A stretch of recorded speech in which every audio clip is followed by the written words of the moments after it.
raise your right hand. Do you swear or affirm the testimony about the other truth so help you God? I do, Your Honor. All right, please step up, have a seat, and then would you please state your name without the spelling? Timothy Willis, TimothyWillis. Go ahead, prosecutor. Thank you, Judge. I just need to make sure this is connected. Is this on, Judge? What's that? Is this on? That usually is last. That usually is on last. So Thank you. Let's hold on a second. Is the screen on, sir? Yes. Yeah, it's the last thing that goes on usually. May I proceed, Judge? Go ahead. Sir, how are you employed? I'm a detective lieutenant with the Oakland County Sheriff's Office. What is a detective lieutenant? My duties include I'm one of two detective lieutenants in the Investigative Forensic Services Division. We offer support services through investigations to our agency and really law enforcement in the region. My duties include the Special Investigations Unit. I'm in charge of that. I'm in charge of the Fugitive Apprehension Team. I'm in charge of the Computer Crimes Unit, and I'm in charge of our Warrants Unit. Okay. And we've heard about the Special Investigative Unit through Sergeant Joseph Bryan. Does that individual work for you as well? He does. Okay, so specifically the Special Investigative Unit, can you tell the jury what they do? So the Special Investigations Unit handles major crimes for our agency. We often get requests from other agencies to assist with their crimes or handle them. These crimes range from high-profile cases, political cases, whatever really they kind of request. Our training is pretty expansive in as much that we handle like larger complex cases. Okay. And how long have you been a lieutenant? Since 2016. Okay. And all told, how long have you been a police officer? I hired in 1996, so I'm approaching 28 years. All right. Sir, I'd like to direct your attention to November the 30th, 2021. Do you recall that day? I do. Were you notified of an active shooter situation at the Oxford High School? I was actually at the prosecutor's office discussing another totally separate matter, and the prosecutor and her chief assistant came in and advised me, was I aware that there was a shooting at the Oxford High School, and I was not at the time. Okay, so you were meeting on a different case completely? Yes. Okay. And do you recall approximately the time that occurred? It was around, understand it was a very difficult time to remember exactly, but it was around 1 o'clock. Okay. And what did you do when you were notified? Prior to that, we had recently had a similar, but it was a false alarm incident at a different school. So my initial thought was this was another one of those, just someone pulled an alarm or something happened. I immediately collected my things. I got up and walked. I made a phone call. For the life of me, I've been trying to remember who I called. I cannot remember. I do remember them telling me it's real. Okay. And when you were told it's real, what clicked in with you?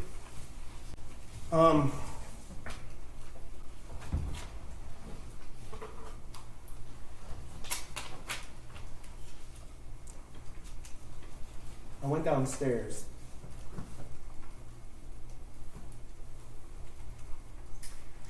Okay.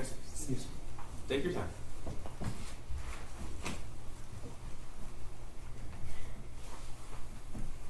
Thank you.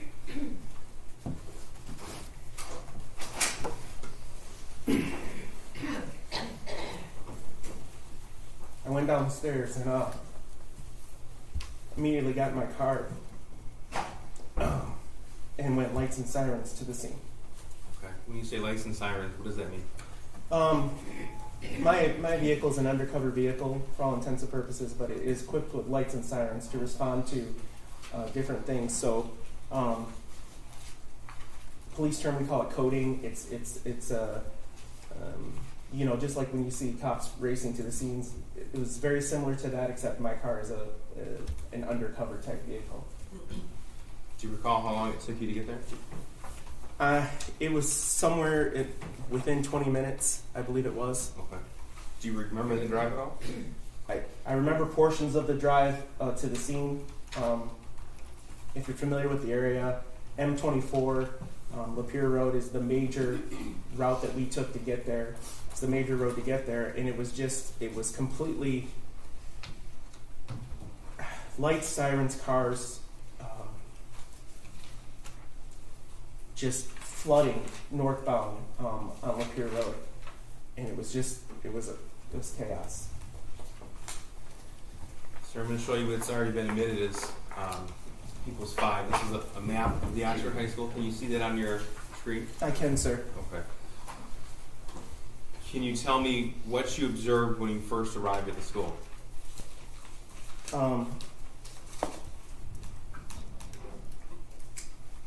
I observed when I came, there was students leaving the school. There was police officers flooding into the school. Emergency first responders. I know some of our people came right from their home address. It was I remember being shocked at, I live in a neighboring community, and I was just shocked that we have that amount of resources in a northern Oakland County school that quickly. Because I really moved to get there, and by the time I was there, people were just flooding that place. Do you recall where you went? First of all, let me ask you this: did you go inside the school? I did. Okay. When you went inside the school, what was the situation? I have no recollection of where I parked exactly, but I know I went in through the front office area. You can see on the right there where it says office. Okay. That entrance on the south there. So this would be the main entrance to the school? Yes. Okay. Captain Todd Hill, he was then a lieutenant, had already set up an incident command post, an interior post. Understand, we had a perimeter all secured. We were securing all the doors, no one in and out, unless you were law enforcement or emergency first responders. And we set up, because it was so cold that day, it wasn't ideal. However, the area where we were at, we determined to be relatively safe. So all of us responded to that area to start handing out our assignments. We refer to that as the interior command. Okay, so you said incident command, interior command. Tell us the difference. I'm sorry. So the interior command is just the location on the interior. Incident command is where most, if not all, the decisions are made. So at the time, the incident commander, Captain Hill, his focus was casualties, safety and security of the building, and searching for additional shooters. When I was driving to the scene, I do recall them saying, we were getting tips from, imagine being a civilian, or, driving around and seeing cars fly by you, hearing about a shooting. We got tips just flooded into our 911 center about, I think the shooter's in this car. I think the shooter's in this car. There's a man in a camouflage jacket running through the gravel pit. We think that's a shooter. So it was just, all we knew to do was go to the school first. We had no idea what else, if anything, was going on. So the exterior command was set up to first to protect the school. The interior command was set up to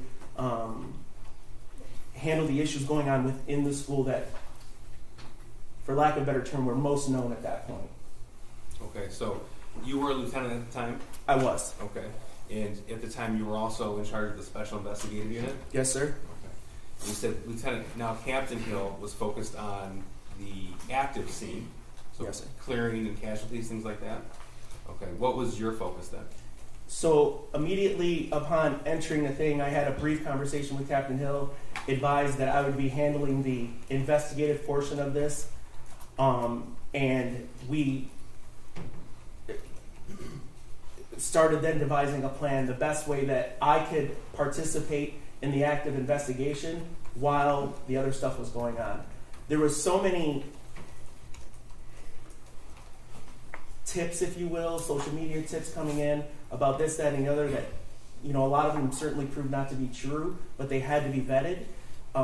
So, you know, I could not just go in and start investigating the scene. There was several opportunities, i.e. For us to interview. We heard victims were at hospitals that needed to be interviewed. There was obviously tons of staff, personnel, and students still on the scene that we wanted to talk to and discuss and try to figure out what had happened.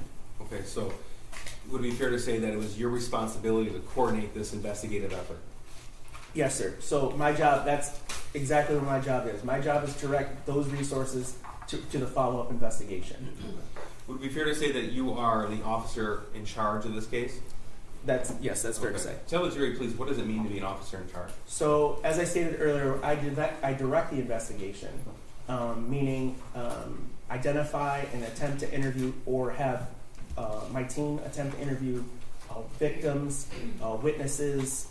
I assist. You saw Bob Catellis up here from the crime lab. Him and I worked together about obtaining what evidence we deemed was going to be necessary for this case. I direct officers, you know, to secure I directed the officers to secure the Crumbly home because we learned where the shooter lived.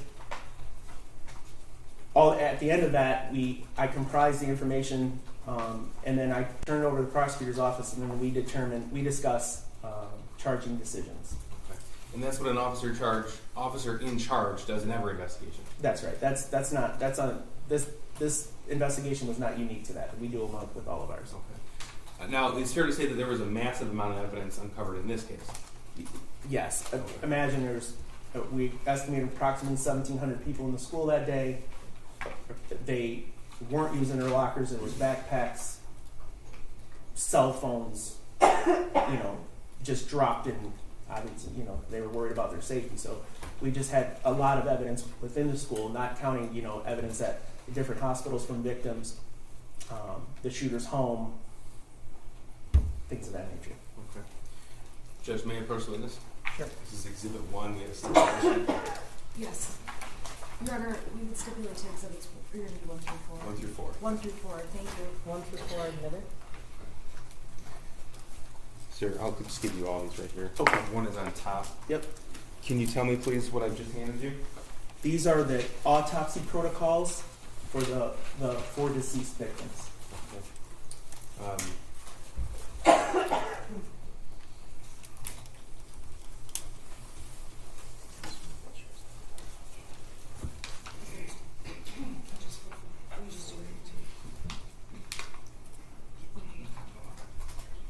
I just want to make sure that's all. Okay, thank you.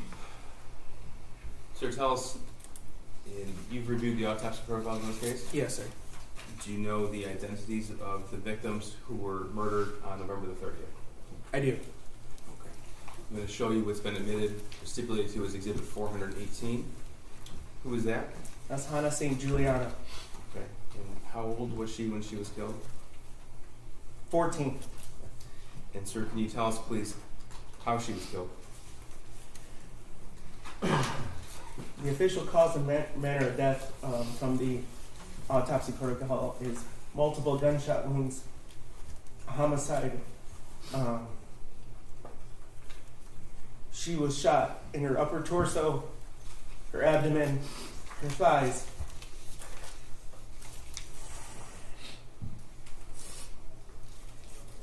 Could you refer to Exhibit 2? I'm sorry, and her left forearm.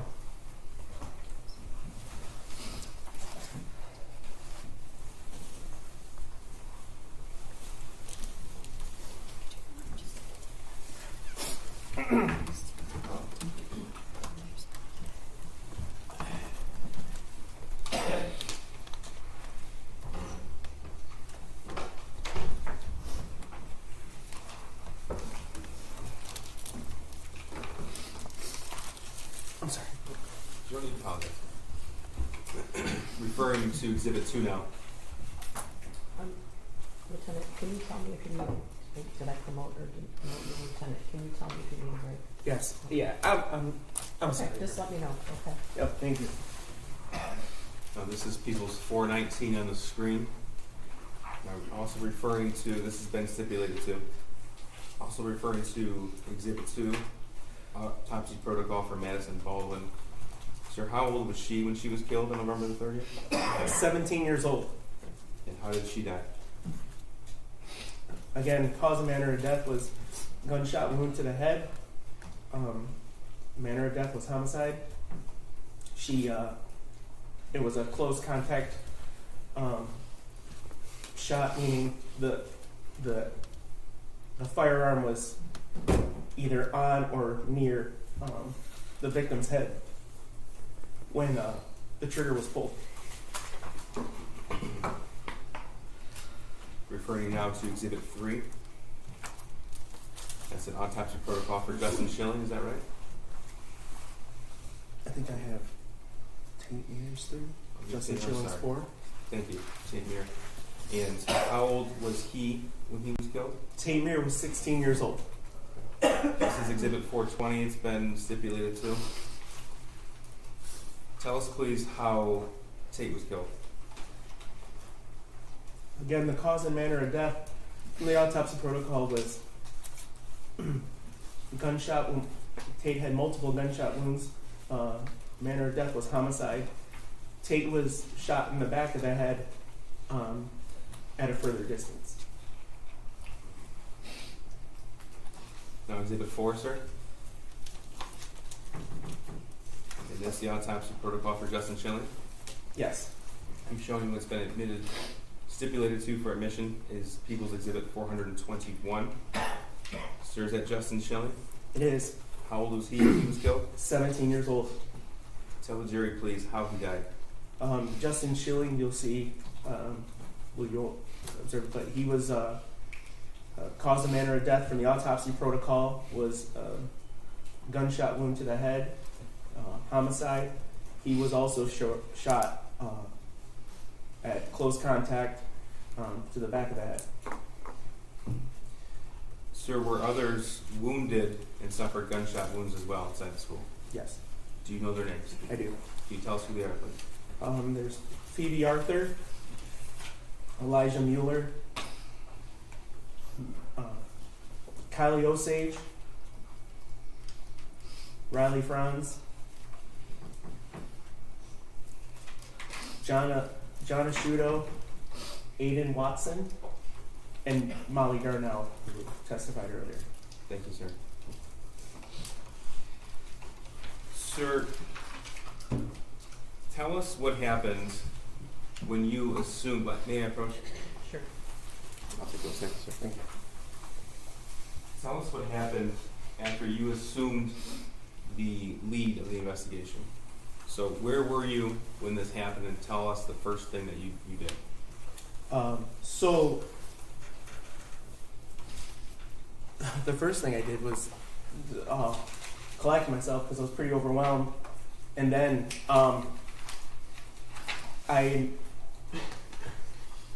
we were determining areas of the school were had searched, and we were getting kids to the reunification point, which is I think was testified to at the Meyer.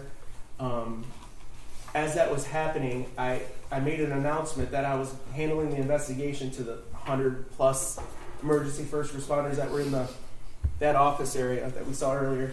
And I said, if you're an investigator, come see me. And in hindsight, I don't know if it was the most efficient way of doing business because 100 investigators started walking toward me. I've never obviously dealt with anything like that before, but partners from the ATF is where I met Special Agent Brandon, partners from the FBI, local law enforcement from all over the region, all offering help. Okay, so was it your responsibility at that point to direct certain officers and agencies to do certain aspects of this investigation? That's correct. They, for instance, Special Agent Brandon approached me with his partner, I believe, and said, do you have the registered owner of the murder weapon? And I said, at this point, no, I did not. He's like, I'll take, let me take some information off the gun. We'll handle that. We'll track that down for you. And he did that, and I saw him, or I heard from him a short time later, where he advised the gun was registered to James Crumbly. Okay. And you discovered that weapon was purchased on November the 26th, 2021 by Mr. Crumbly? That's right. Just a few days prior on the Black Friday before. Now, while you were on scene, did you come to learn the identity of the shooter? I did. And then was a decision made to secure the Crumbly family home? It was. The shooter was on his way to the Oxford substation. I directed a couple of my investigators, Sergeant Joe Bryan, who you saw, to attempt to interview him at the substation. In addition, now that we knew who the shooter was, I directed detectives from the Pontiac substation. Lieutenant Marsban kind of spearheaded that part, and to go to the shooter's home to look for any additional casualties. It's not uncommon in a shooting situation where the shooter starts in the home and then goes to the school. So I was concerned about that initially. In a school shooting situation? That's correct. Okay, and you had learned about that in your training? Yeah, and just by prior school shootings. Okay. It's certainly not uncommon for that to happen. And so you sent officers to that location, 112 East in Oxford? I did. All right. Now, at that time, was there a concern of explosives? Yes. So, again, understand everything's happened very, very quickly. People started doing open source searches on the name. The name of whom? The shooter. Okay. And finding different things, and the internet is a very expansive place, as we all know. And there came a video from YouTube of him deploying a Molotov cocktail, which is essentially an accelerant in a bottle with some sort of ignition device, wick, if you will. You throw it, and when you throw it, it blows up, spreads, because the fuel inside it kind of spreads. So there's a YouTube video of that. There was also, and I'm sure we'll get to it, there was also a journal with written passages in it that described secondary devices, meaning, there was a concern, and again, at this point, I went back to Captain Hill and advised him, hey, look, there's a concern that there may be secondary devices in and around the school. Okay. So when that information became known to you as lead investigator, what steps happened next? So Captain Hill contacted the Michigan State Police bomb squad. While that was happening, I wasn't present for this, but it's my understanding a canine from the sheriff's office alerted, an explosives canine alerted on the backpack that was found in the bathroom the shooter exited prior to the shooting. So what does that mean, an alert? So the alert means that the dog detected some sort of explosive. Now, it could be a legitimate explosive, it could be a firearm, it could be ammunition, it could be something of that. Okay. So what was done to alleviate this threat? So, as I stated, Captain Hill called for the Michigan State Police bomb squad. They went in with a robot, and I have no expertise on how that works, but they determined that the bag was safe. Okay. Now, sir, you were obviously on the scene at the school on November the 30th, 2021. I was. And you became aware that the Oxford High School has a number of security cameras. That's correct. Okay. And as an officer in charge of the investigation, did you also interview witnesses or review witness statements? I did. Okay.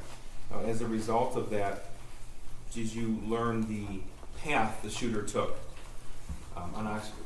on November the 30th, 2021. Yes, sir. So, can you tell us in what hallway and outside what room the shooting started?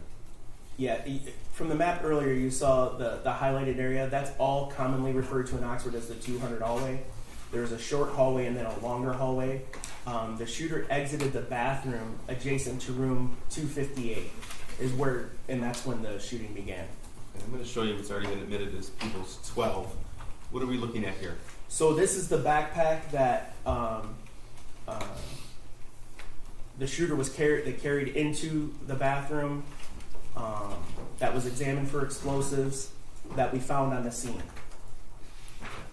And what else do we see in this picture? So you can see that there's some personal effects. There's charging cables. There's a journal. There's a book. Okay.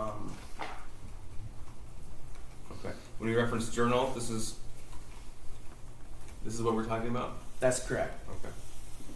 Now, what of note was discovered on those pages of paper? Not in the journal, but the other pages.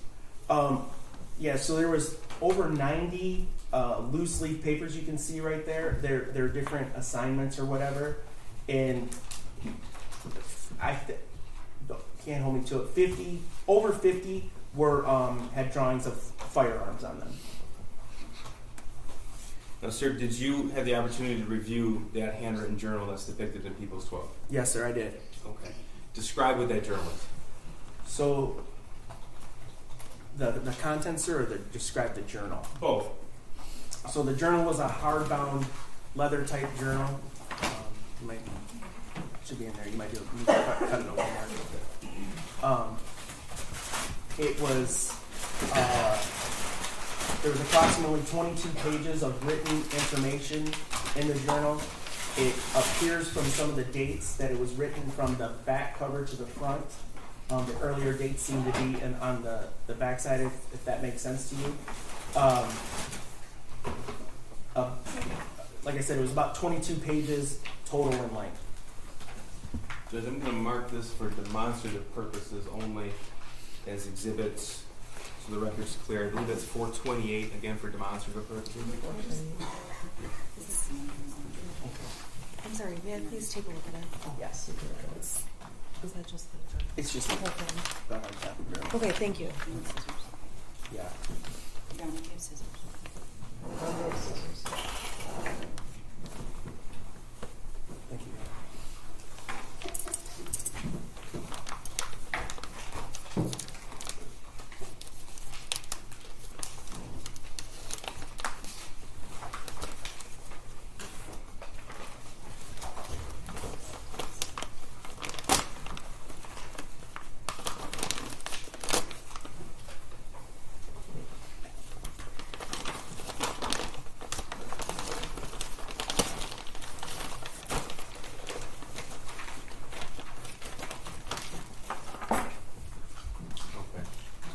So that black notebook you're holding in your hand, that's what's depicted here in Exhibit 12 that I'm magnifying.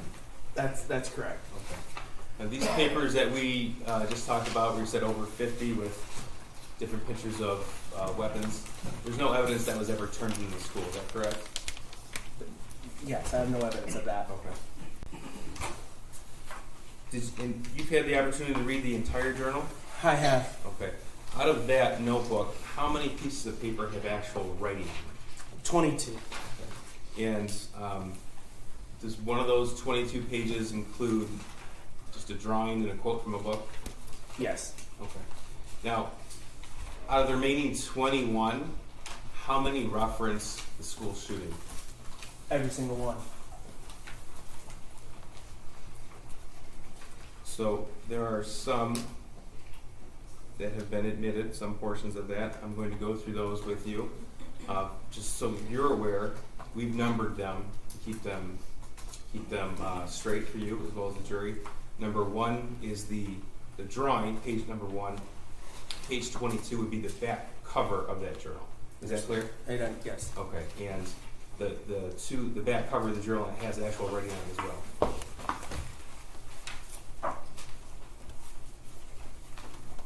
Yes. Okay.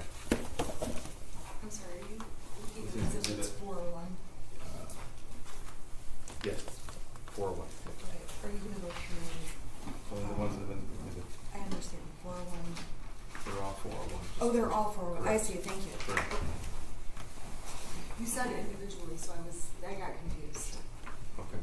So this has been admitted as page 401. Sir, in reading the journal, were there passages in there indicative of a request for mental health help? Yes. Can you read what's been identified here as page 6 of that journal? Yes, the shooter writes, I have zero help, as you can see on bold, for my mental problems, and it's causing me to shoot up the fucking school. We'll move on to page 5. Could you read this passage, please? In this one, the shooter writes, I want help, but my parents don't listen to me, and I can't get any help. Now, this is page 19. Can you read that? Yes, shooter writes, my parents won't listen to me about help or therapist. Sir, in that journal, were there entries about the shooter's desire to obtain a 9mm handgun? Yes. This is also Exhibit 401, page 22. Could you read those quotes, please?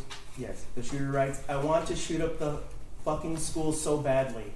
Soon, I'm going to buy a 9mm pistol. Sir, were there any passages regarding the shooter's plan for the actual shooting? Yes, there were. Okay. Here's page 3, also Exhibit 401. Could you read that, please? Yes. Shooter writes, I'm about to shoot up the school and spend the rest of my life in prison. Were there any journal entries about the shooter's access to the 9mm handgun? There were.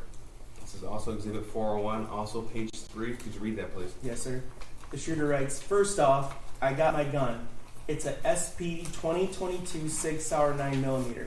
Second, the shooting is tomorrow. I have access to the gun and the ammo. I am fully committed to this now. So yeah, I'm going to prison for life, and many people have about 1 day left to live. Thank you, sir. Now, is the journal written in normal size fonts, or are there certain passages that are bolded and larger than normal size font? Both. Okay. And were there drawings in there as well? There were drawings. Okay. Were the drawings small or were they large? Yeah, there were large drawings. Okay. What's an example of a large drawing? Yeah, so there was a large drawing in the journal of a firearm being pointed at the back of a presumably a woman's head. There was a drawing depicting a 9mm caliber round versus a .22 caliber round. Those types of pictures were found in the journal. Okay. And on the cover of the journal, what does that say? The actual cover of the journal itself? It says apartments.com. Okay. You said you've seen the Oxford High School security footage that depicts the actual shooting. Yes, sir. Judge, we're going to introduce that now. This is Exhibit 402. It's been admitted. I would like, if the court could instruct the media not to play that. Yes, the media has agreed, and I'm going to request that the media not play, show the video in the school. That's surveillance footage of November 30th, 2021, and is People's Exhibit 402. 402, thank you. And the victims who are present are aware of the content of the specific video. Yes, correct? Judge. All right, go ahead.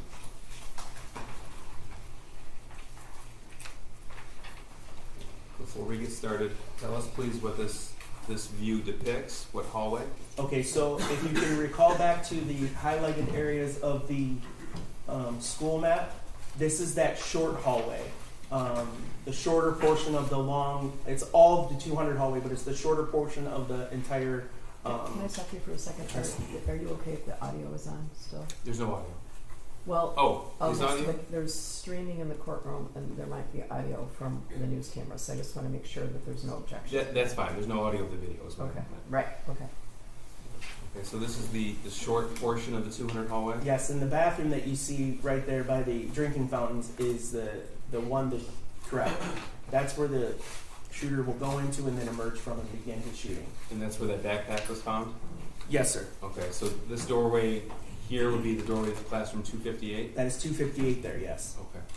And just so the record is clear, this video begins at, it's 12:46 p.m. Yes, and the actual shooting began at 12:51. 51. Okay. Correct.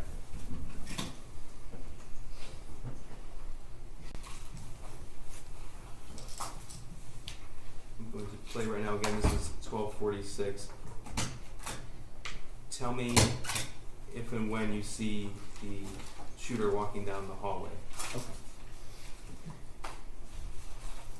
He is behind the young lady in the red sweatshirt right there. He's about, yep, with the mask on, the black shirt, and the gray sweatshirt. Okay. And that's with his backpack over his shoulders? That's right. Yes, sir. And he's going to make a right turn into the bathroom here.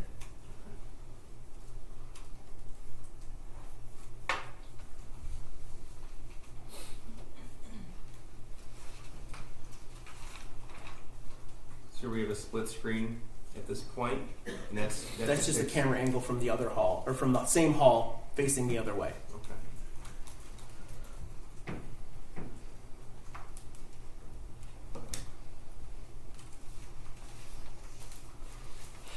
I'm stopping at 41 seconds. Identify who you see in this video. So that's the shooter. If you want to, the two. Yep, that's Phoebe. On the left there is Phoebe Arthur. To the right is Elijah Mueller. Okay. This is John Asciutto. So these four young ladies here in the Carhartt or the brown jacket is Kylie Osage. Directly across from her is Hannah St. Juliana. This is Riley Franz in the pink backpack, and across from her is her sister Bella Franz. Okay. At the very end, you can see the beginning. That's Madison Baldwin walking up the hallway. And this is at 12:51 and 12 seconds on November the 30th? That's correct.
Lieutenant, why do the officers have to run past Madison, Anna, and Kylie?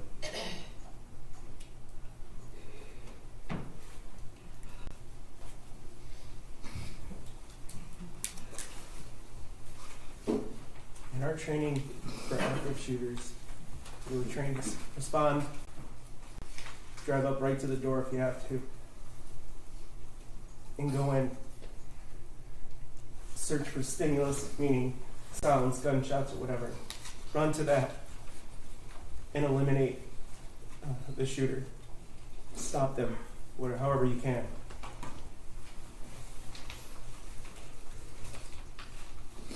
Because the situation was active and the killing hadn't stopped. You can't stop and render aid.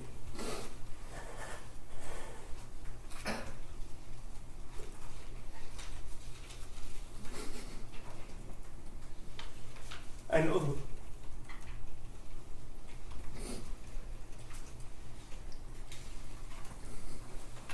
Honor, can we take a break, please? If I could just finish this part, I'd appreciate it. I'm sorry. No problem. We're finding something hard time. He's having a hard time. I know those officers.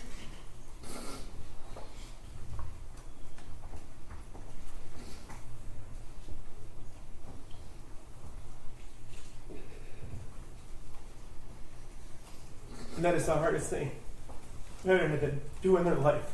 Can we take a break, Judge? Yeah, we'll take a 10-minute break. All rise for the jury.